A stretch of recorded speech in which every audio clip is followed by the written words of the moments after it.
But I found out yesterday the Supreme Court has now taken away my right, my God-given right, to claim that I'm a woman. The politicians are crapping themselves because they've all come out with stupid statements in the past to try and get some votes.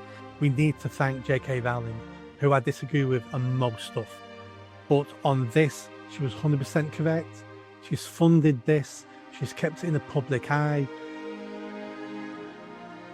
Hi everybody, and welcome back to Nick Talks.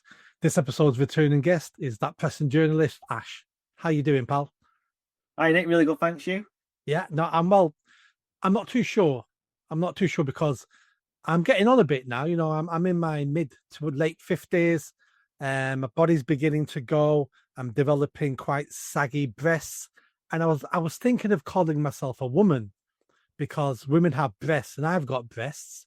But I found out yesterday the Supreme Court has now taken away my right, my God-given right, to claim that I'm a woman. What are they doing, Ash? I'm very upset. And you can call me Margaret, by the way.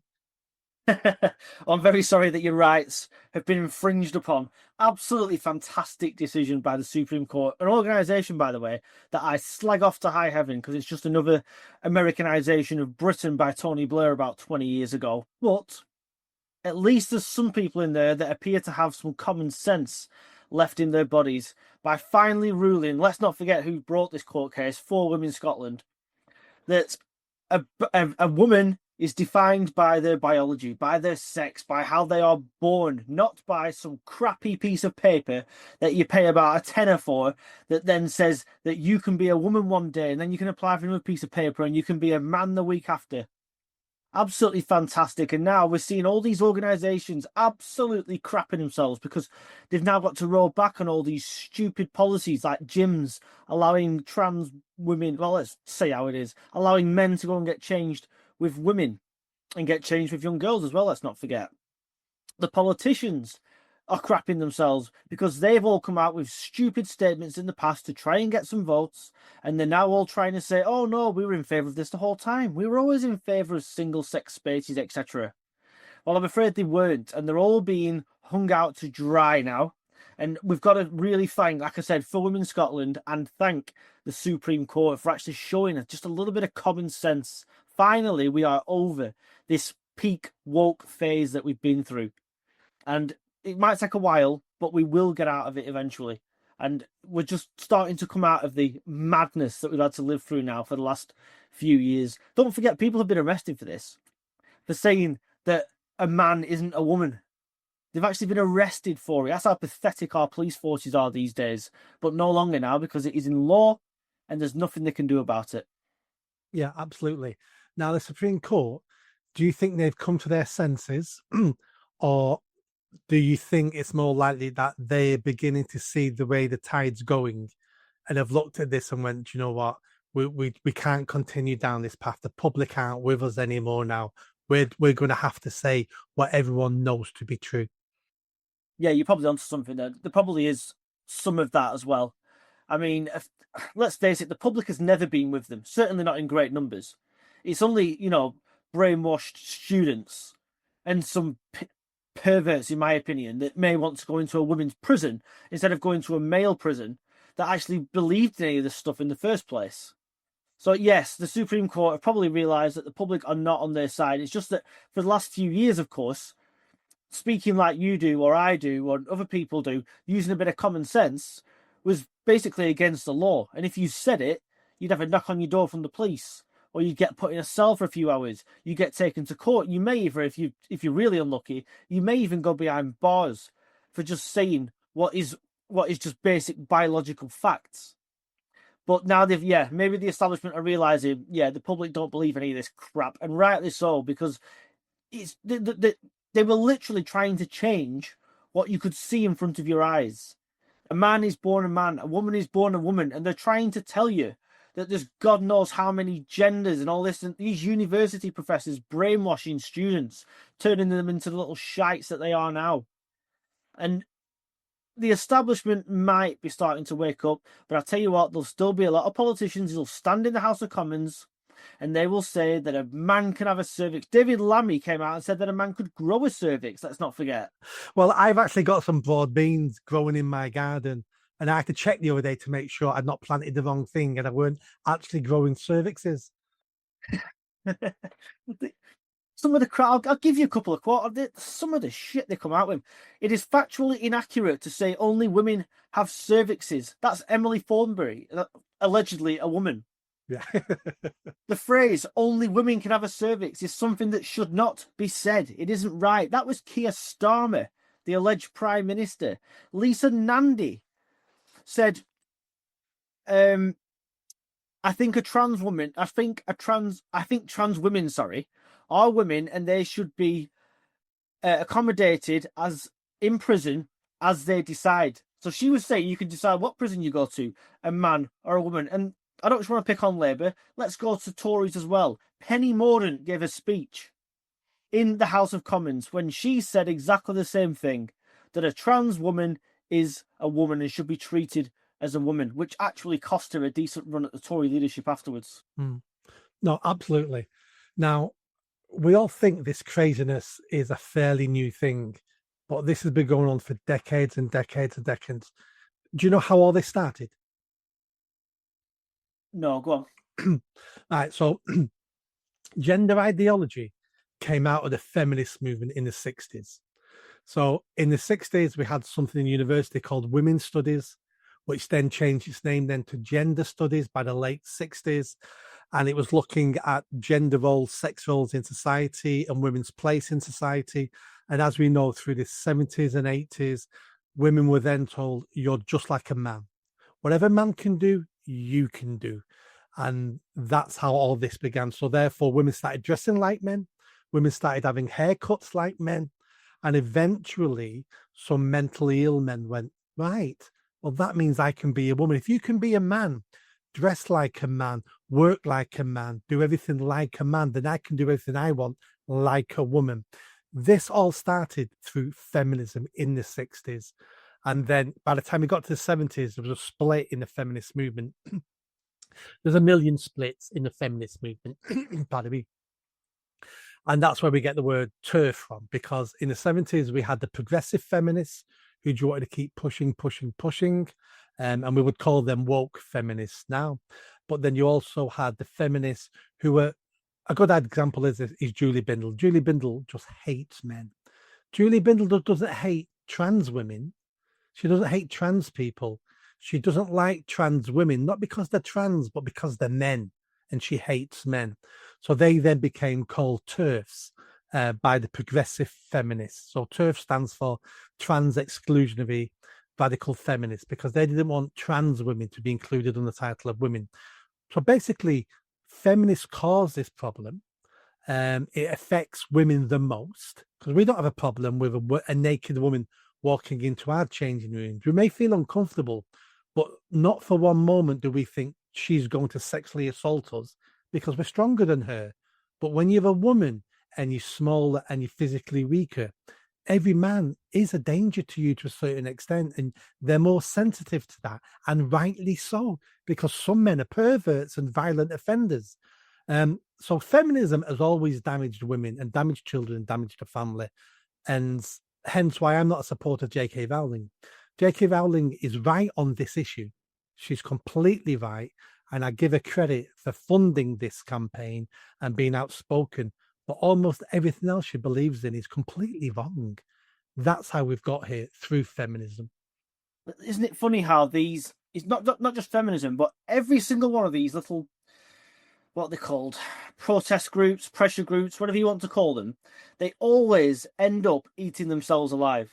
And this is what always happens, predominantly really on the left, but it happens in all these groups. You look at the BLM, you look at the suffragettes and all stuff. I'm not, the cause might be righteous, equal rights, civil rights movement, etc., but it always goes too far. They always get appeased to an extent, and then they think they can do whatever they want.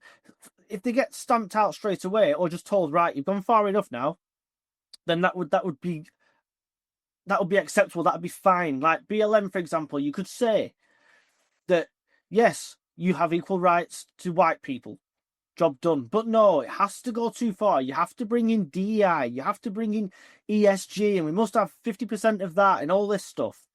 With feminists, it goes from the suffragettes who had a righteous cause. To be fair, they wanted votes for women. No, there's no issue there, is there? Nobody'd say that. So that's not in these days.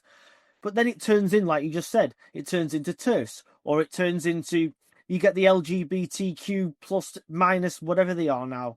Then you get the LGB Alliance because they can't stand the T bit of it, and they all split off into different groups and they can't stand each other. Then you get your women who can't stand to have a door held open for them by a man.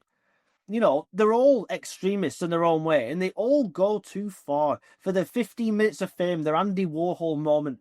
It's absolutely ridiculous that the government, you know, the politicians, the governments, they fuel this because they can't wait to jump on the next bandwagon. That tosser, Starmer and Rayner couldn't wait to get a picture taken on bended knee for BLM, something they've regretted ever since because it always comes back to haunt them. But they don't think, they just jump on the next passing bandwagon because they think there might be a few votes in it, not realizing that the majority of these causes, or so-called causes, are actually very, very minority held views. The vast majority of the population don't believe in. Like you just said, you get a changing room, for example. How uncomfortable would it be getting changed in front of a woman, and vice versa? I've been to restaurants. In fact, I'll give you one, you'll know it, the Ivy in Manchester. You go to the Ivy in Manchester now, you go upstairs to the toilets, and last time I was there, I had to walk in following a woman to the toilet, and you could see her looking over her shoulder in the mirrors as I'm following her into the toilet, and she's thinking, what's this bloke going to potentially do to me in this toilet now? And I'm thinking, God, this is awkward, so I'm trying to walk slower, so she's walking further in front of me. It's just not on. You should not be allowed. If you're not bothered, go and use a disabled toilet. We don't need gender neutral toilets. Disabled toilets are gender neutral. Go into them. And disabled toilets were created for disabled people, and I class mentally ill people as disabled. So those toilets were designed for them. If we're talking about toilets, if you ever go to GB News, to their studios in Paddington, their toilets are gender neutral. And when I go in there, I'm extremely uncomfortable. It's like, this is GB News and they've got gender neutral toilets. It's not because they wanted them. It's because the offices they took over were small and only had space for one set of toilets. I understand why they didn't design them. They're already like that. But you know, but I'm sick of it. I don't want gender neutral toilets. And talking about history, so that's the feminist side of it. Let's bring it up to date. So the reason why the trans lunacy took off was because of 2014 in the UK. And in the UK, something important happened in 2014, and that was gay marriage was legalized. And suddenly, organizations and charities like Stonewall went, fantastic, we've won. Oh crap, we're out of business. What am I going to do for a job? I've got a fantastic pension here. I'm really good at making people feel guilty and giving us money. We can't close down now that we've won everything we ever wanted. We need to carry on. Oh, I remember I spoke to some mentally ill men a couple of months ago wearing dresses. Why don't we stick up for them now? And they changed. That's when the T got added to everything, was 2014. And it was just a continuation of social justice just to keep the fight going. Douglas Murray talks about this in one of his books. He calls it St. George and the Dragon Syndrome. And what he talks about is St. George slays the dragon and gets all the accolade and famous. And he goes around the country then looking for more dragons to slay. And he slays them all. And eventually he can be seen on top of a hill waving his sword at invisible dragons, because that's all he knows how to do, is to kill dragons. And there is no more dragons to kill. So he makes them up so we can kill them. And that's what happened with all the LGB charities and organizations. The great analogy. I've never heard that before. It's really good. And you're absolutely right. You know, they make money out of people's misery, don't they? It's perfectly normal for that. I think I'm a bit different to you. Correct me if I'm wrong. Like, I'm not bothered about people being gay. It doesn't bother me in the slightest. Yep, don't bother me. Right. Well, there you go. But it's these people once again that just take things too far, and these organizations know exactly what they're doing by spreading this crap, and then the governments go and give them money. Successive governments like Stonewall has had money, our taxpayers' money, to go into schools and preach this shit to children. And that's why they come out of school thinking, what the hell am I? They're not just having to deal with normal puberty like everybody else before them has, where you do question certain things as you're going through, through those years, because your body's changing and things. But now they're having to question, oh my God, have I got a mental health illness? That's what that weirdo said with the rainbow lanyard around his neck. Have I, am I actually a woman? Am I actually a woman because I'm a boy who, I don't know, played with a doll once? Am I now actually a girl, or am I a boy because I'd rather play football than netball or something? That's the kind of stuff that's being drummed into their heads. These people should not be allowed, far from having taxpayers' money, they should be brought to court. And I extend that to anybody in the education system that pushes this stuff. I extend that to politicians. I extend that to the unions now that are doing the same thing, still pushing this stuff into schools. Those staff, for example, that worked at the Tavistock Clinic, all these people should be in front of a judge. They should be put away for a long time, because the only people here that are mentally ill is them. And spreading their mental illness upon children, especially, like I'm 30 odd, I can think for myself. But pushing it upon children is despicable, and they always start with the kids. You look back at any, and I mean any, dictatorship or authoritarian regime in the past, the Nazis, stuff like that, they always start with the kids because they're more impressionable, and then they set them against the parents, and the parents feel like they have to go along with it, and that's how this stuff works. Well, why do you think government is always in control of the national education curriculum? Because they know that's how you produce the next citizens, and making them understand what you want them to understand and know. That's why they control the curriculum. So about gay and trans, my philosophy is this: I don't care what any adult does as long as it's within the law. You can be a pervert, you can be freaky, you can dress like a woman. All your friends can say you're a woman. Your friends can call you Margaret. Do you know what? It's none of my business. Same with being gay. You can put your penis anywhere you wish to put your penis, and it's not my concern. What's my concern is when people want me to either validate that lifestyle and lie and say, I think that's a wonderful lifestyle and it's just as valid and equal as everything else. Or when you want me to lie to myself by calling you a she, or it's when you involve me in your delusion and your pervertedness. That's where I draw the line. Up to that point, adults should be able to do what they want. I want us all to be free people in a free country, doing what we wish to do within the law and hurting nobody. Obviously, that's why it's within the law. I don't want to stop anyone doing anything, but the trans movement pushed too far. They wanted me to lie to myself by saying that's a woman and she's a she, and she can have babies even though he's got a penis and balls. She can still have a baby because she's a real woman. That was where it all went wrong, was the delusion part of it and making us part of the delusion.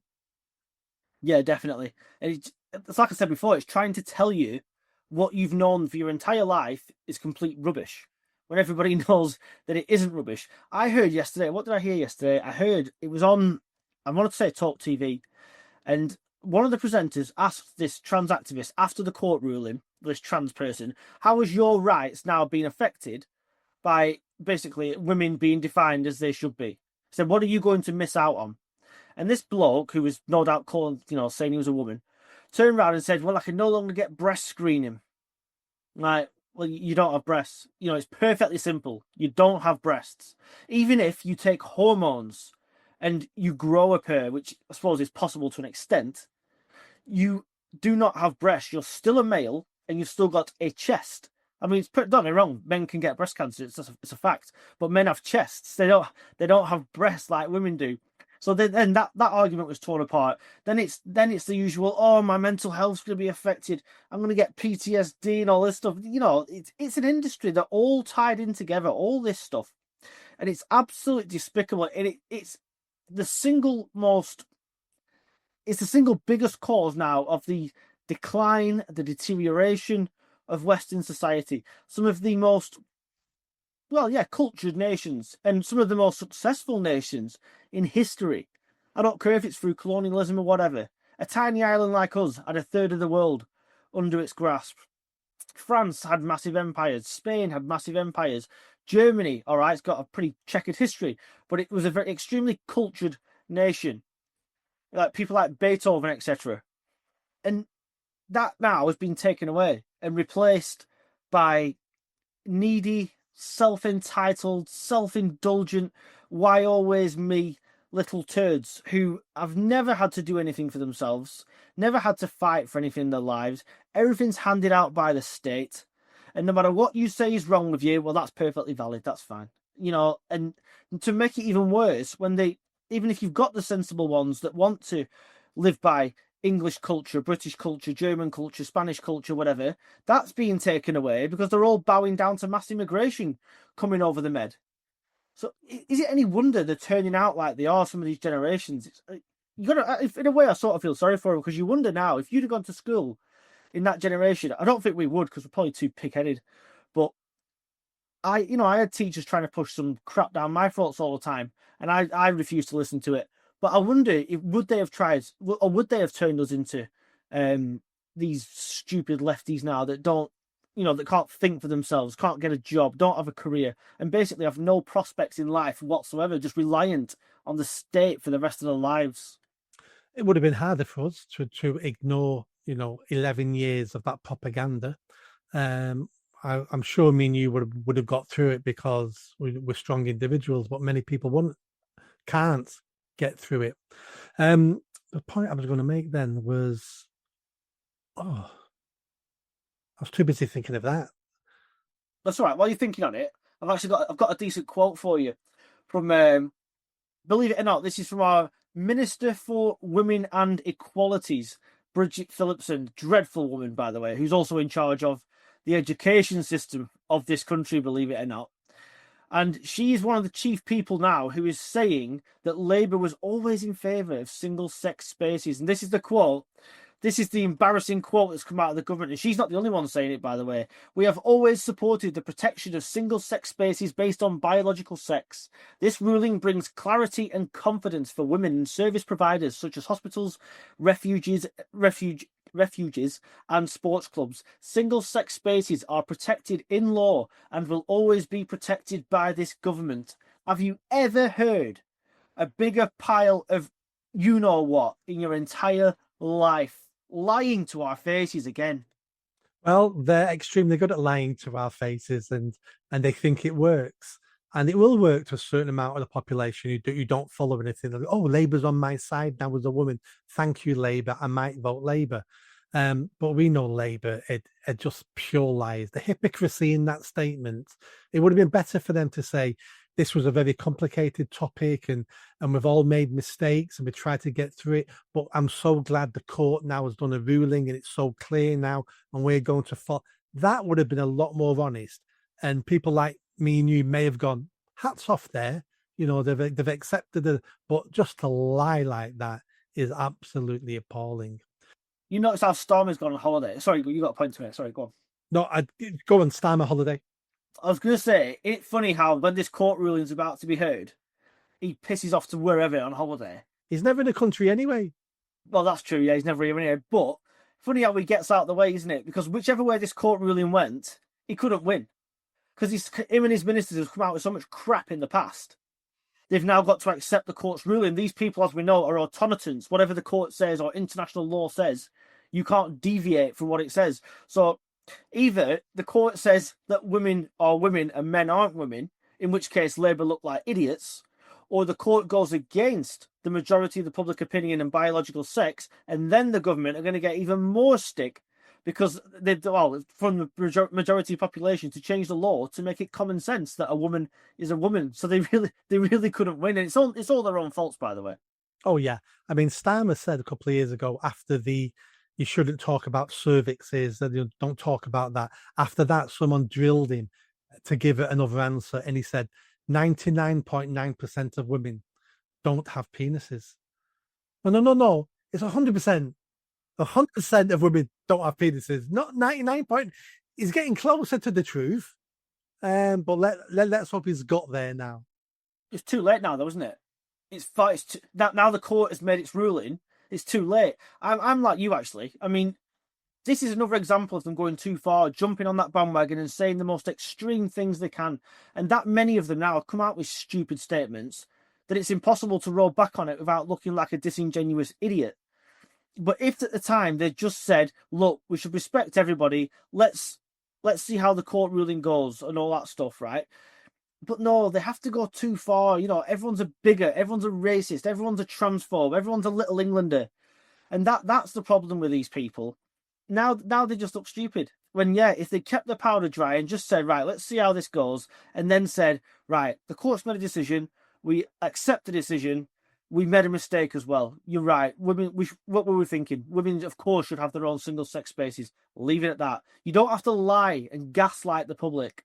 They actually think, like you're probably right. Some people probably will believe the statements coming out of some of these people's mouths, but the vast majority of the population won't. And this is just another nail in the coffin of this useless party. No, completely agree. Right, let's round up. I'm extremely happy with the decision yesterday. Women need protecting. It's every man's duty to protect women and children because they're smaller and weaker than us physically. And it's our duty to protect them and protect them from other men who are perverts, because there's a section of men, a small section of men, who are and always will be a danger to women and children. And we as men, it's our duty and our role to protect them. And how we ever allowed men to bypass that and access female changing rooms was a shame on all men of this country. I don't understand why it happened, because so many women were telling men, don't be a bigot. It's okay for trans women. So men were confused. Men didn't know which way to go, because half the women were saying yes, half the women were saying no, and we didn't know what to do. But that's no excuse, because deep down inside, we all know what we should have done. And we should have grabbed those perverted men by the scruff of the neck, and we should have thrown them out of female-only spaces. Not to persecute those mentally ill men, but to save women and children. That's what we should have done. You misogynist. How dare you say that women need protecting? No, I completely agree. And this stuff obviously was allowed to run way too far. Now, I don't honestly believe this battle is complete. The war is completely won. I think there's going to be more battles to come on this front, by the way, because now you're going to have these trans lobbyists, you know, the usual Stonewall and Hope Not Hate and all that rubbish. They're going to be now lobbying hard for the Stella Creasy's of this world and the Angela Rayner's of this world and all that, to get the law changed inside Parliament to contradict what the Supreme Court has just ruled.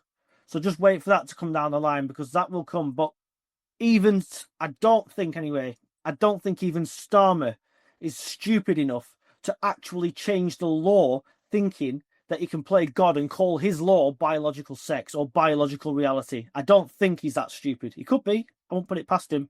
But I don't think even Labour would go that far. Given how unpopular they are anyway, it would just be suicide. No, I agree. I don't think they would. Not because they're too scared to do it, but because they really don't care about the trans issue. They've never really cared about the trans issue. It was just the latest thing to be on board with. So they were on board with it because they thought it was a vote winner. Now they're realizing it's not a vote winner. They're not going to give this any time. They don't care. I'm not too worried about Stonewall and Hope Not Hate, because from what I read, both of them are nearly bankrupt anyway, because the funding's drying up, because everyone's turning against the woke stuff now. So I don't think they'll be able to raise the money to be able to do anything about it anyway. But you're right. These people will not go without a fight. They're going to carry on fighting. They're going to carry on lobbying. They're going to do what they can. They'll be looking for ways to get around it. I'm sure they will, because they've bought into this. But I can't see a way back for them. And now this domino's fallen. Maybe we can tip over a few more of these dominoes. As I said, I think we're past peak wokeness now. It's just going to, a lot of this drivel is totally embedded into the fabric now of so many organizations, so many companies, so many laws. So you've really got, in fact, it's not even laws, to be fair. It's not laws. because it's just stupid police, for example, enforcing rubbish like this. What we need now is to slowly untangle ourselves from all this crap and get back to a normal life. And with a bit of luck, that will happen. But I'm afraid the only way that's going to happen is if you get rid of the people at the very top of these organisations. I'm talking about all these these chief constables of different police forces, talking about heads of the NHS, all these, the council leaders. It really is quite a pandemic, if you will, of the woke who've taken over the institutions of this country and left it in one hell of a state. It's going to take not just a couple of years; it's going to take a long time to rebuild it. But we have turned a corner, and because of people, there's very well-known people like your Douglas Murrays of this world, etc., who are right on the front lines there in a bigger voice, or people like you and me, or who've got small voices, but nevertheless continues the fight at the risk of arrest, the risk of having, I don't know, hate crimes put against you and all that stuff. So we've got there eventually, but it just took a long time to get the majority of the public on board, I think. But it's happened now, and we're finally winning. Let's just say that, not won, but winning. Yeah, absolutely. I'd also think we need to thank J.K. Rowling, who I disagree with on most stuff, but on this, she was 100% correct. She's funded this. She's kept it in the public eye. She's funded people who've been arrested by the police for saying stuff. She has done a lot of work on this. For that, I take my hat off, because I'm not one of those people who just because I disagree with somebody on one point, I then think everything they do is wrong. She was spot on at this, and she did exceptionally well on this topic. Hat off to her. Ash, thank you so much for coming along, and let's do this again soon. And going forward, you're going to have to start calling me Nick. Don't call me Margaret ever again. All right, okay, that's fine.